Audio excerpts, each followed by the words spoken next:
नमस्ते संस्कृताय मित्रों, हम लेके आए हैं का संस्कृत प्रैक्टिस सेट जो है तीसरा।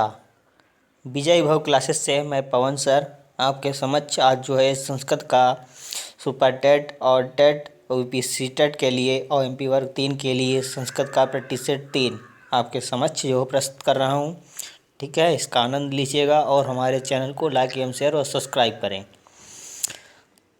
ठीक है, स्टार्ट करिएगा। पहला क्वेश्चन जो है, पहली ये हमारा जो प्रश्न है आपके किस टॉपिक से ले रहे हैं? महेश्वर सूत्र से। किससे ले रहे हैं? महेश्वर सूत्र से। तो इसका पहला क्वेश्चन है, चलिए देखिएगा।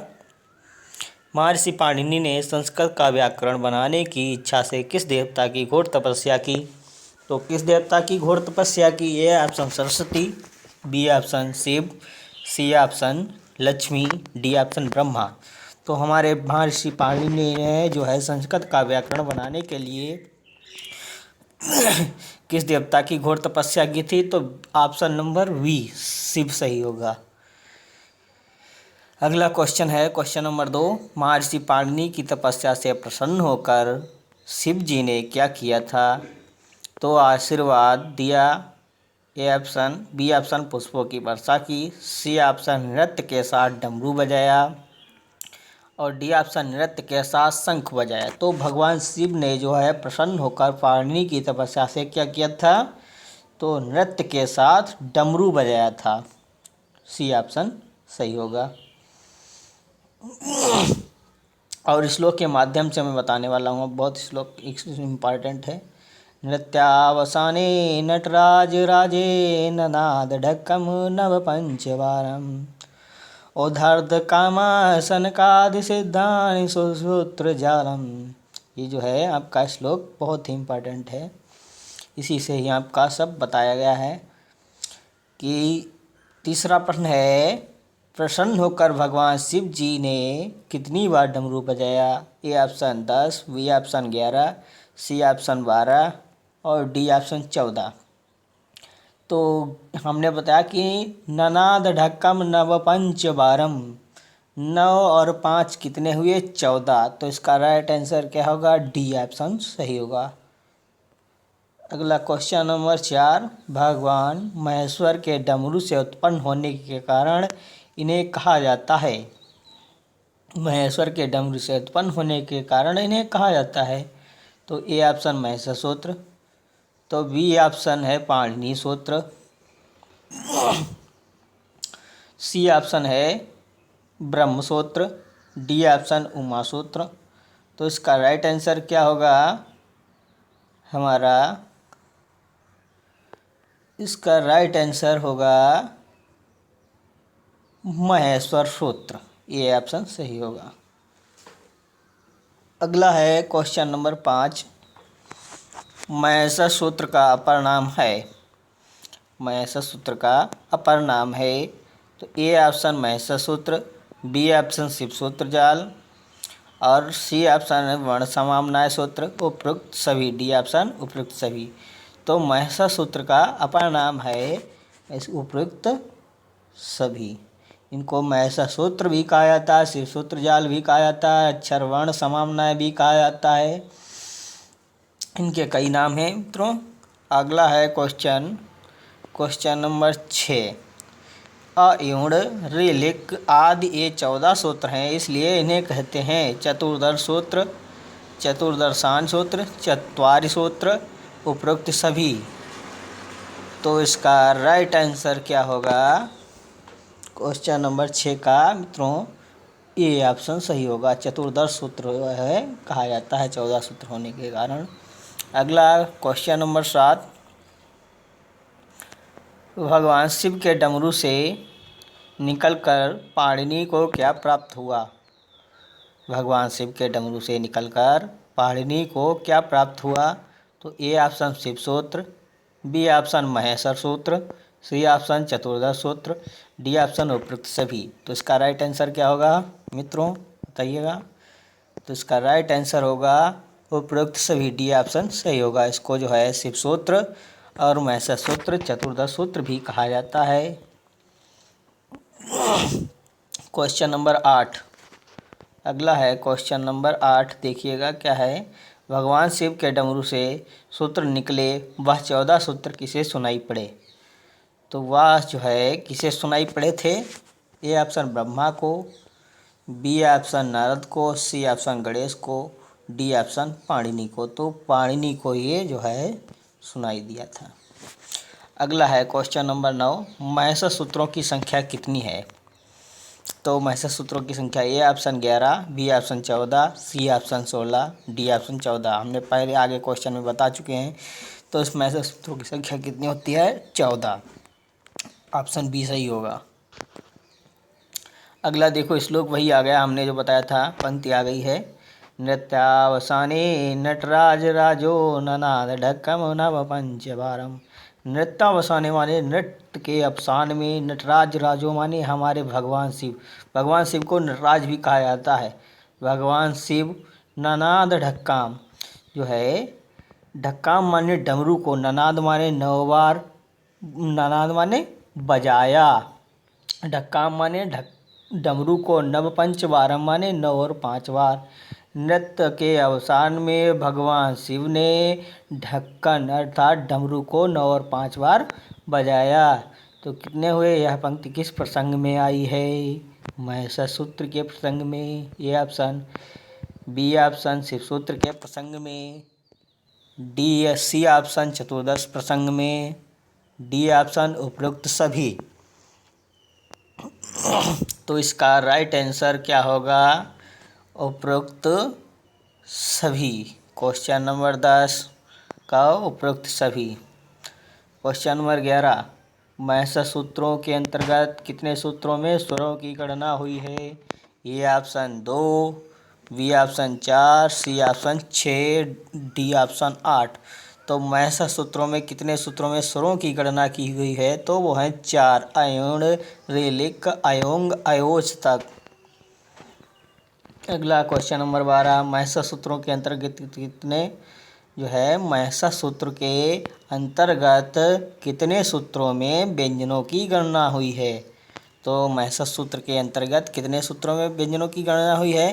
अयोण, रेलक, अयोंग, अयोज तक जो है पहले सूत्र से 4 सूत्र तक अच स्वरों की गणना हुई है। और हैवरट से लेकर के लण तक अर्थात 10 सूत्रों में जो है व्यंजनों की गणना की गई है। सी ऑप्शन इसका राइट आंसर होगा। क्वेश्चन नंबर 13 चतुर्दश सूत्रों में इत संज्ञक वर्णों की संख्या कितनी मानी जाती है। चतुर्दश सूत्रों में इत संज्ञक वर्णों की संख्या कितनी मानी जाती है। तो A option 10, B option 12, C option 14, D option 11। तो इसका राइट आंसर 14, सी ऑप्शन सही होगा। क्वेश्चन नंबर 14 देखिएगा। महसा सूत्रों में किस व्यंजन वर्ण की 2 बार गणना की जाती है। किस व्यंजन वर्ण की 2 बार गणना की जाती है। तो A option Ana, B option ह, सी ऑप्शन जा, डी ऑप्शन सा।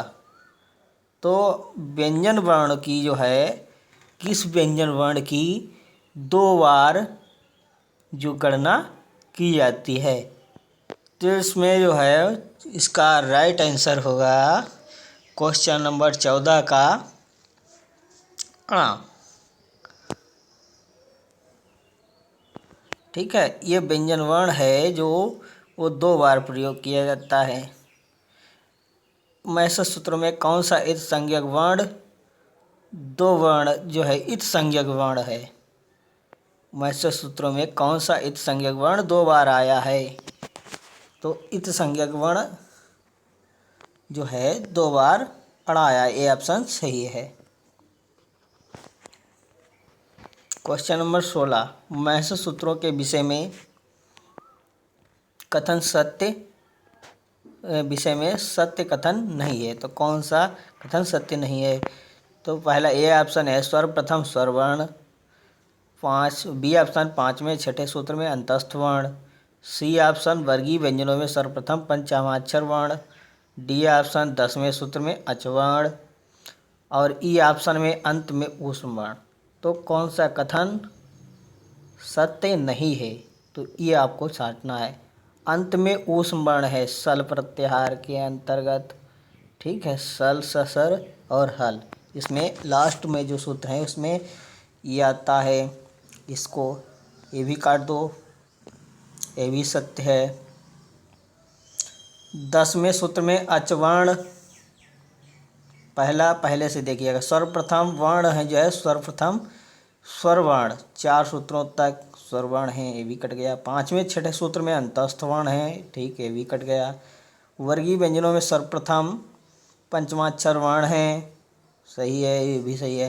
लेकिन ये जो है राइट आंसर ये असत्य है, 10वें सूत्र में अचवर्ण नहीं है। मैसा सूत्र में हकार का 2 बार प्रयोग क्यों किया गया है? ए ऑप्शन अट और सल प्रत्याहार के लिए, बी ऑप्शन अर्हेण और अधोक्षत आदि प्रयोग की सिद्धि के लिए, सी ऑप्शन उपयुक्त दोनों के लिए और डी ऑप्शन उपयुक्त में से कोई नहीं। तो इसका राइट आंसर क्या होगा कि हल जो है हा प्रत्याहार का 2 बार क्यों किया गया है प्रयोग? तो इस क्वेश्चन नंबर 17 का सी ऑप्शन सही होगा, उपयुक्त दोनों के लिए। जो ऊपर के दोनों है अट और सल प्रत्याहार के लिए, अर्हेण और अधोक्षत आदि प्रयोग की सिद्धि के लिए। ठीक है, अगला है क्वेश्चन नंबर 18। उपदेश की अवस्था में जो अंतिम हल होता है उसकी कौन सी संज्ञा होती है? उपदेश की अवस्था में जो अंतिम हल होता है उसकी कौन सी संज्ञा होती है मित्रों? तो ए ऑप्शन लोप संज्ञा, बी ऑप्शन इत संज्ञा, सी ऑप्शन गुण संज्ञा, डी ऑप्शन टी संज्ञा। तो इसका उपदेश की अवस्था में जो अंतिम हल होता है उसकी कौन सी संज्ञा होती है? तो इसका 18 का राइट आंसर क्या होगा? बताओ। बी, इत संज्ञा। उपदेश की अवस्था में जो अंतिम हल होता है उसकी कौन सी संज्ञा होती है? इत संज्ञा होती है। ठीक है, जो महसा सूत्रों में इत संज्ञक वर्ण जो लास्ट के होते हैं उनकी इत संज्ञा होती है। इत संज्ञा करने वाला सूत्र क्या है? तो हलंत्यम, ए ऑप्शन, बी ऑप्शन तस्य लोपा, सी ऑप्शन हलो अंतरा और डी ऑप्शन अचंत्यादि टी। तो इसका 19 का राइट आंसर क्या होगा? ए, हलंत्यम जो है इत संज्ञा करने वाला सूत्र हलंत्यम होता है और हलंत्यम से तस्य लोपा से लोप होता है। ये तस्य लोपा लोप करने का है सूत्र। उपदेश किसे कहते हैं? पाणिनि, ए ऑप्शन कात्यायन एवं पतंजल ने जिसका सर्वप्रथम उच्चारण किया, बी ऑप्शन उपदेश अधोच्चारण, सी ऑप्शन प्रथम बार पाठ किया गया जो त्रिमुनियों के द्वारा हुआ, डी ऑप्शन उपयुक्त सभी। उपदेश किसे कहते हैं? तो जो है इसका राइट आंसर होगा उपयुक्त सभी। अर्थात उपदेश क्या होता है? जो पाणिनि कात्यायन एवं पतंजल ने जिसका प्रथम उच्चारण किया वो हो गया। और उपदेश अधोच्चारण, इसका उपदेश दे करके उसका उच्चारण किया गया, प्रथम बार पाठ किया गया जो त्रिमुनियों के द्वारा हुआ, उपदेश कहा जाता है। क्वेश्चन नंबर 21 है। भू आदिधातु अयोण आदि सूत्र वार्तिक लिंगानुशासन या सब माने जाते हैं। तो ए ऑप्शन सूत्र, बी ऑप्शन उपदेश, सी ऑप्शन इत संज्ञक, डी ऑप्शन लोप। तो इसका 21 का राइट आंसर क्या होगा? बी, ये उपदेश भू आदिधातु अयोण आदि सूत्र वार्तिक लिंगानुशासन या सब माने जाते हैं उपदेश। क्वेश्चन नंबर 22 है। धातु सूत्र गणोणादि वाक्य लिंगानुशासन या पंक्ति के संदर्भ में कही गई है। तो ए है ऑप्शन उच्चारण के संदर्भ में, बी ऑप्शन उपदेश के संदर्भ में, सी ऑप्शन सूत्रों के संदर्भ में, डी ऑप्शन वाक्यों के संदर्भ में। तो धातु सूत्र जो है और गण है ये वाक्य लिंगानुशासन यह पंक्ति के संदर्भ में कही गई है। तो इसका 22 का राइट आंसर बी होगा, उपदेश के संदर्भ में। अगला क्वेश्चन है क्वेश्चन नंबर 23। इत संज्ञक वर्णों का लोप करने वाला सूत्र है। तो 23 का राइट आंसर क्या होगा? ए, तस्य लोपा। इत संज्ञक वर्णों का लोप करने वाला सूत्र तस्य लोपा होता है। क्वेश्चन नंबर 24, जिन वर्णों की इत संज्ञा होती है उसका होता है क्या? गुण, ए ऑप्शन, बी ऑप्शन वृद्धि, सी ऑप्शन संप्रसारण और डी ऑप्शन लोप। तो 24 का राइट आंसर होगा कि जिस वर्ण की इत संज्ञा होती है उसकी क्या होती है? गुण संज्ञा होती है। अगला है, विगत परीक्षाओं में पूछे गए प्रश्न हमारे हैं, देखिएगा, बहुत ही इम्पोर्टेंट। महान व्याकरणाचार्य पाणिनि ने संस्कृत की वर्णमाला को बांटा है। राइट आंसर इसका क्या होगा? सी, 14 खंडों में।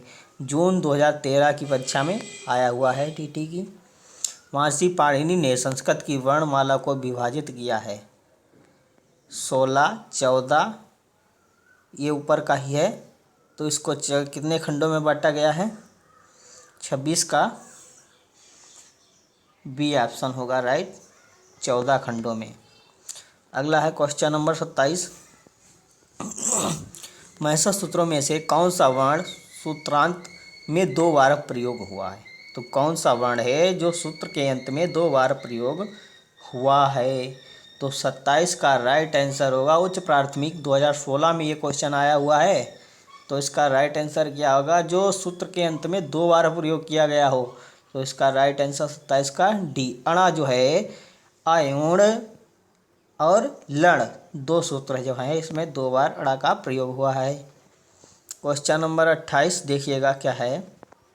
महर्षि सूत्रों की संख्या है, नवंबर 2018 की परीक्षा में आया हुआ है। A option 12, B option 14, C option 24, D option 18। तो महर्षि सूत्रों की संख्या है कितनी होती है? 14, बी ऑप्शन राइट आंसर है। नव संस्कृताय। बस हम आज जो है यहीं तक ये 28 क्वेश्चनों की श्रृंखला आपके समक्ष जो है पूरी हुई। अब अगला जो है टॉपिक, अगला ही प्रैक्टिस सेट आपके समक्ष जल्द ही जल्दी लाऊंगा। नव संस्कृताय मित्रों, नव संस्कृताय।